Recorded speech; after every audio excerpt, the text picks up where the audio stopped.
अगर मैं 300 की घड़ी पहनूं या 30,000 की, दोनों समय एक जैसा ही बताएंगी। मेरे पास 300 रुपए का बैग हो या 30,000 का, इसके अंदर के सामान में कोई परिवर्तन नहीं होगा। मैं 300 गज के मकान में रहूं या 3,000 गज के मकान में, तन्हाई का एहसास वही रहेगा। आखिर में मुझे ये भी पता चला कि मैं बिजनेस क्लास में यात्रा करूं या इकोनॉमी क्लास में, अपनी मंजिल पर मैं उसी नियत समय पर ही पहुंचूंगा। इसीलिए अपने बच्चों को बहुत ज्यादा अमीर होने के लिए प्रोत्साहित मत करो, बल्कि उन्हें ये सिखाओ कि वो जिंदगी में खुश कैसे रह सकते हैं। जब वो बड़े हों तो वो चीजों के महत्व को देखें, उनकी कीमत को नहीं।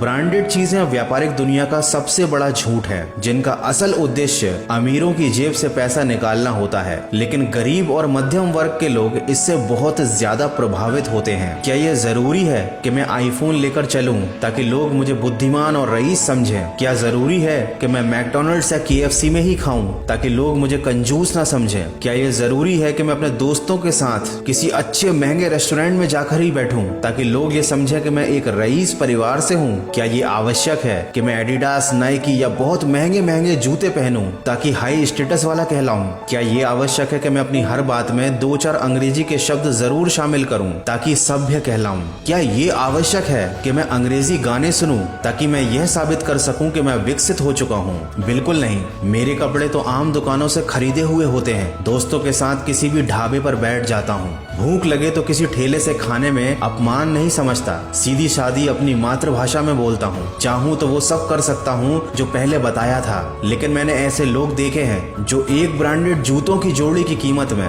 पूरे सप्ताह भर का राशन लेते हैं। मैंने ऐसे परिवार भी देखे हैं जो एक मैकडॉनल्ड के बर्गर की कीमत में सारे घर का अनाज खरीद लेते हैं। बस मैंने यहाँ पर यह रहस्य पाया है कि बहुत सारा पैसा ही सब कुछ नहीं होता। जो लोग किसी की बाहरी हालत को, उसके कपड़ों को, उसके पैसों को देखकर उसकी इज्जत करते हैं, उन्हें अपना इलाज करवाना चाहिए, क्योंकि इंसान की असली कीमत उसकी नैतिकता, उसके व्यवहार, उसके मेल जोल के तरीके और उसकी इंसानियत में छुपी होती है। सूर्यास्त के समय एक बार सूर्य ने पूछा कि मेरी अनुपस्थिति में मेरी जगह कौन कार्य करेगा? समस्त विश्व में सन्नाटा छा गया। किसी के पास कोई उत्तर नहीं था।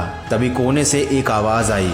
दिए ने कहा, मैं करूंगा अपना प्रयास। दोस्तों, सोच में ताकत और चमक होनी चाहिए। इंसान के छोटा या बड़ा होने से फर्क नहीं पड़ता, उसकी सोच बड़ी होनी चाहिए। इसलिए अपने मन के भीतर एक दीप जलाएं और दिखावे की इस दुनिया से दूर जाकर हकीकत में खुश रहना सीखें। आज